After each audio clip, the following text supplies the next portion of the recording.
कैसे हैं आप लोग? कैसी चल रही है आपकी तैयारी? सभी को राधे राधे, सभी को नमस्कार। चलिए, बच्चों के द्वारा दी गई जानकारी के अनुसार हम आगे जो भी सवाल आपसे बन सकते हैं एग्जाम में उसको देखते हैं। तो आज का पहला सवाल आपसे क्या कह रहा है? 10% वार्षिक ब्याज दर से 3 साल की अवधि के लिए किसी धनराशि की चक्रवृद्धि ब्याज साधारण ब्याज का अंतर 620 रुपये है, तो राशि क्या होगी? तो देखिए, 10% है आपके पास। 10% की दर से अगर मैं SI की बात करूँ तो 10 तिया कितना होता है आपका? 30 होता है। और जो CI होता है 10% की दर से 3 वर्ष पे क्या होता है? 33.1। ठीक है, तो दोनों का अंतर कितना आ रहा है? 3.1 का। सवाल में कितने का अंतर दे रहा है? 620 का। तो सवाल वाला जो रहेगा उसको हम कहाँ रखेंगे? ऊपर अंतर। क्लियर है ये बात? जो हमारे द्वारा निकाला जाएगा उसको रखा जाएगा नीचे, और N2 पे 100, क्योंकि राशि निकालना है।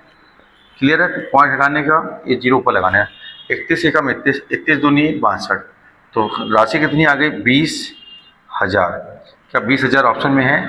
तो ऑप्शन आपका डी बन जाएगा आपका आंसर। क्लियर है? ये बात सबको समझ में आई? बताइए। चलिए देखिए, सवाल क्या बोल रहा है। ए किसी कार्य को 21 दिन में समाप्त कर सकता है। बी की कार्य क्षमता ए से 40% अधिक है, तो ए अभी दोनों मिलकर कितने दिनों में कार्य समाप्त कर सकते हैं? देखिएगा कि ए हो गया, ये बी। तो ए से बोला है तो देखिए, तो 40% का मान होता है 2/5। 5 से अधिक बोला है तो अगर ए की कार्य क्षमता 5 है तो बी की हो जाएगी क्या? 2 ज़्यादा, तो 7। ये क्षमता का अनुपात हो गया आपके पास। और दिन दिया हुआ है 21, तो क्या बनता है आपका फॉर्मेट? क्या बनता है देखिएगा, D1 E1 बराबर में D2 E2। तो दिन दिया हुआ है तो ए 21 दिन, तो ए 21 दिन में कर रहा है और उसकी क्षमता कितनी है? 5। ठीक है। अब वो बोले हैं आपसे दोनों मिलकर, तो दोनों मिलकर 5 और 7 कितना होगा? 12। और कितने दिन? तो x दिन। कोई दिक्कत? तो 3 से काट दीजिए, 3 सत्ते 21, 3 चौको 12, तो साफ पना 35/4। तो देखिएगा, तो यहाँ पे हम 35/4 दिन, ये आ गया आपका। अब देखिए 35/4 अगर ऑप्शन में नहीं तो 8 चौको 32, बचा कितना? 3।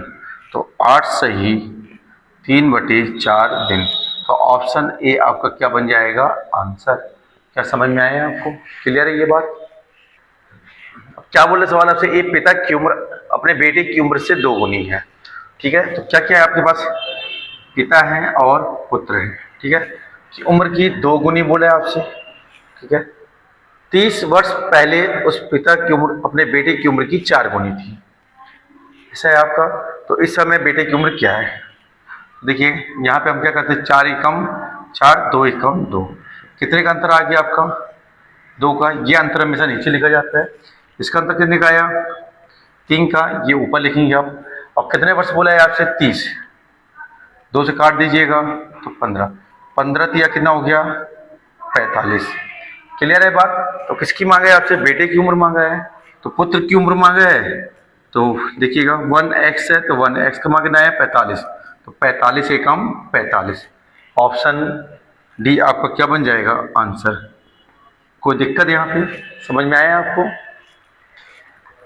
अब देखिए सवाल क्या बोले, 10 प्रेक्षणों का माध्य 17 है, इनमें से एक प्रेक्षण और जोड़ा जाता है तो नया माध्य 16 हो जाता है। 11वें प्रेक्षण का प्रेक्षण है। ठीक है, तो देखिएगा आप 10 प्रेक्षण का जो माध्य है वो कितना? 17 है। एक जोड़ रहे हैं तो कितने हो गए आपके? 11। और नया माध्य बोल रहे हैं जो हो जा रहा है आपका 16। कोई दिक्कत? 10 से 11 मतलब 1 की वृद्धि हुई, 17 से 16 -1 की कमी। इसका गुणा इससे करा दीजिएगा, इसका गुणा इससे करा दीजिएगा। 17 एकम 17, 11 एकम 11। 17 में से 11 गया तो 6, तो जो 11 माध्य जोड़ा गया है वो क्या हो जाएगा? 6। तो ऑप्शन सी आपको क्या बन जाएगा? आंसर। कोई दिक्कत? आप इसको, ये हुआ एक तरीका। कई तरीके हैं सवाल को बनाने के। दूसरा तरीका क्या कर सकते हैं आप? 10 गुणा 17 करेंगे तो 170, और 1 बड़ा 11 और कितना हो जाएगा? 16। तो कितना हो जाएगा? 176। कितने का अंतर आया? 6। तो जो 11वां जोड़ा गया वो 6 हो जाएगा। क्लियर है ये बात? समझ में आया? ऑप्शन सी आपका क्या बनेगा? आंसर। चलिए अब आपसे क्या बोल रहे हैं? इस समकोण त्रिभुज का क्षेत्रफल ज्ञात कीजिए, जिसमें समकोण बनाने वाली भुजाओं की माप कितना है? 20 सेंटीमीटर और 15 सेंटीमीटर। ठीक है, तो देखिएगा समकोण त्रिभुज का क्षेत्रफल क्या होता है? तो क्षेत्रफल बराबर होता है 1/2 बेस इंटू हाइट। कोई दिक्कत? तो ठीक है। तो 1/2 कितना कितना दिया हुआ है, 20 इंटू 15, 2 से काट देंगे तो 10, 15 धाम कितना हो जाएगा, 150। क्या 150 ऑप्शन में है? तो ऑप्शन बी आपका क्या बन जाएगा आंसर। कोई दिक्कत यहाँ पे, समझ में आया आपको? अब सवाल क्या बोला है, सम चतुर्भुज का क्षेत्रफल 96 वर्ग मीटर है तथा एक विकर्ण की लंबाई 16 मीटर हो, तो एक भुजा की लंबाई ज्ञात कीजिए। तो देखिए, सम चतुर्भुज का क्षेत्रफल बराबर क्या होता है आपका, 1/2 D1 इंटू D2। क्लियर है ये बात? तो क्षेत्रफल दिया हुआ है 96, 1/2, एक विकर्ण दिया हुआ है आपको 16, दूसरा निकालना है। ठीक है, तो 16 एकम 16, 16 छक्का 96, 6 दूनी 12। तो दूसरा विकर्ण भी आपके पास आ गया, कितना आ गया, 12। तो देखिए सम चतुर्भुज ऐसा बोला है, ठीक है ना। देखिएगा, तो एक विकर्ण कितना दिया हुआ था 16, तो पूरा 16 है, तो ये 8 हो जाएगा, ये 8 हो जाएगा। दूसरा हमने निकाला 12, तो ये 6 होगा, तो ये भी 6 हो जाएगा। कोई दिक्कत? तो देखो 6 8, तो ये क्या जाएगा आपका 10। हमने ट्रिपलेट पढ़ा है 3 4 5, 3 का डबल कितना होता है 6, 4 का डबल होता है 8, तो 5 का डबल होगा 10। तो यही पूछा गया था आपका। ठीक है, तो आपका जो आंसर बनेगा ऑप्शन ए। क्लियर है ये बात? ऑप्शन ए आपको क्या बन जाएगा आंसर। समझ में आई ये बातें आपको?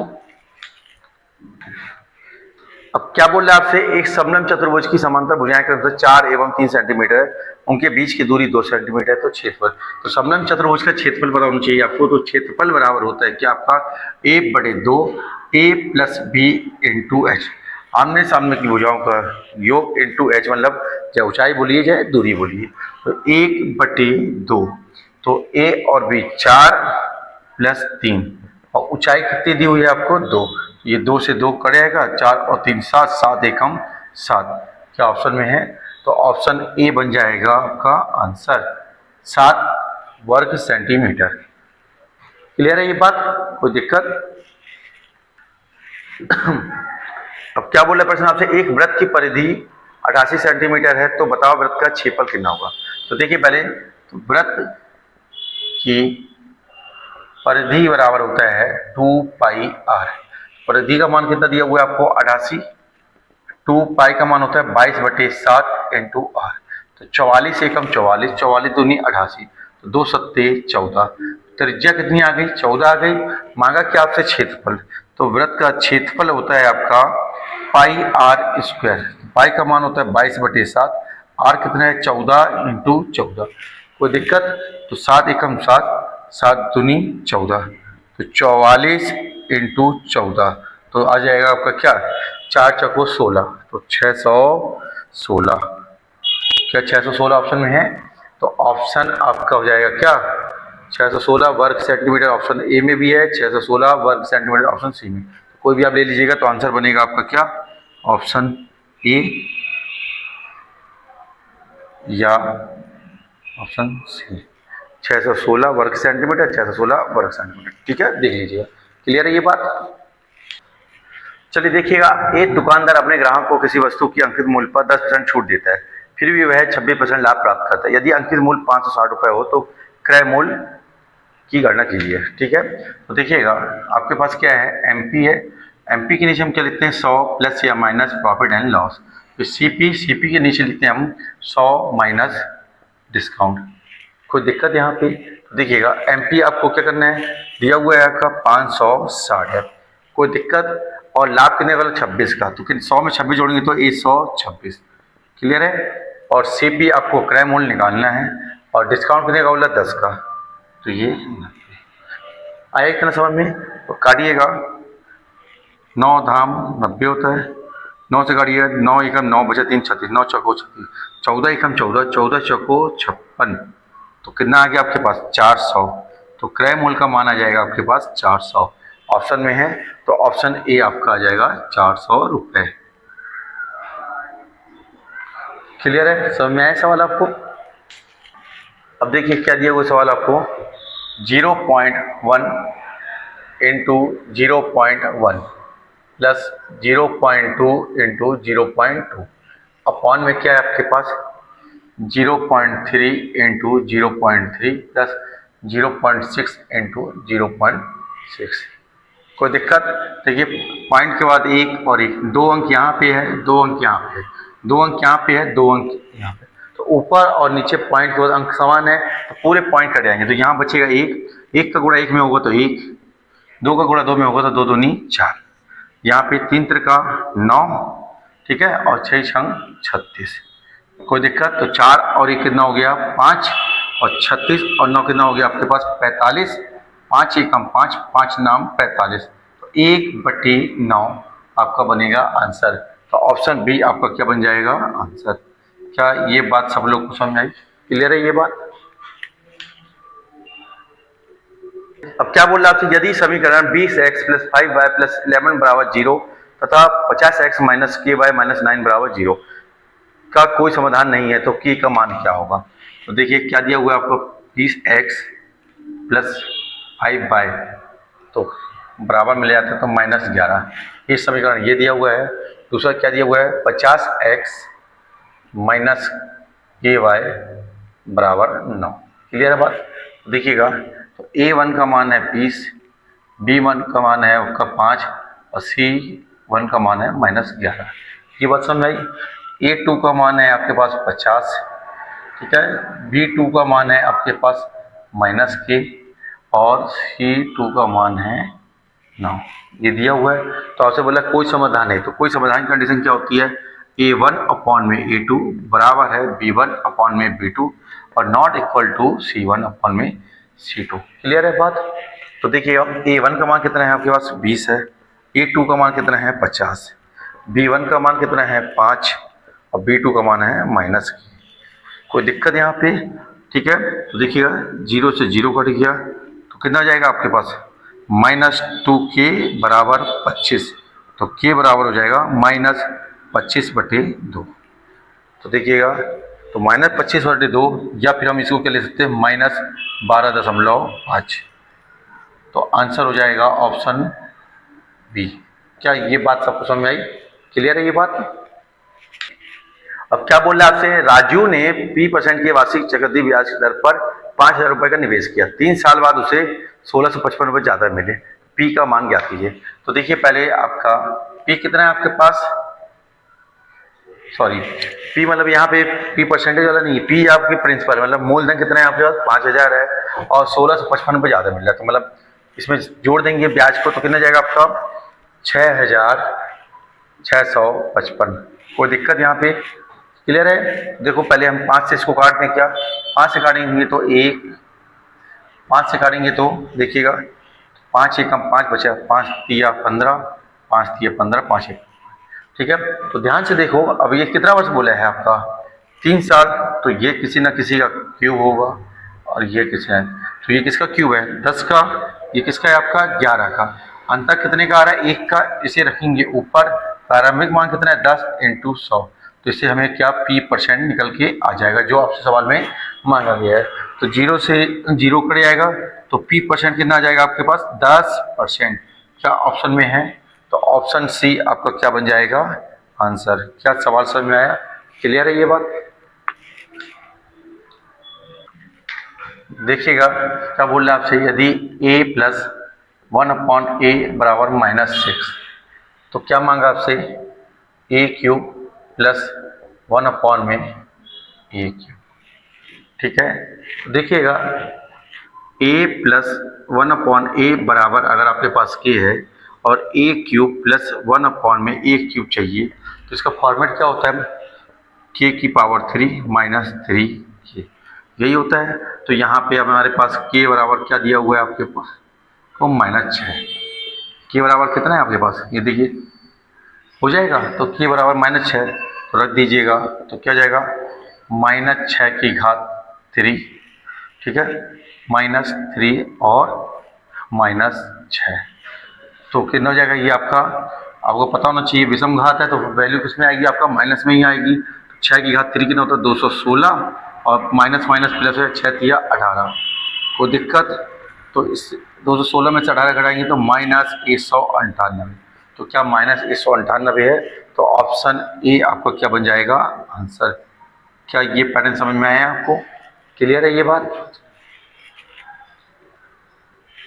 अब देखिए सवाल क्या बोल रहे हैं आपसे, वह छोटी से छोटी पूर्ण वर्ग संख्या ज्ञात कीजिए जो 4, 5, 9 और 12 से पूर्णतः विभाज्य हो। तो पहला ऑप्शन आपके पास 900 है, दूसरा ऑप्शन आपके पास 400 है, तीसरा ऑप्शन आपके पास 2500 है और चौथा ऑप्शन क्या है आपके पास 3600। तो क्या बोल रहा है छोटी से छोटी संख्या। तो सबसे पहले हम सबसे छोटी संख्या देखते हैं। सबसे छोटी संख्या क्या 400 है। तो देखो 9 दिख रहा है आपको, ठीक है।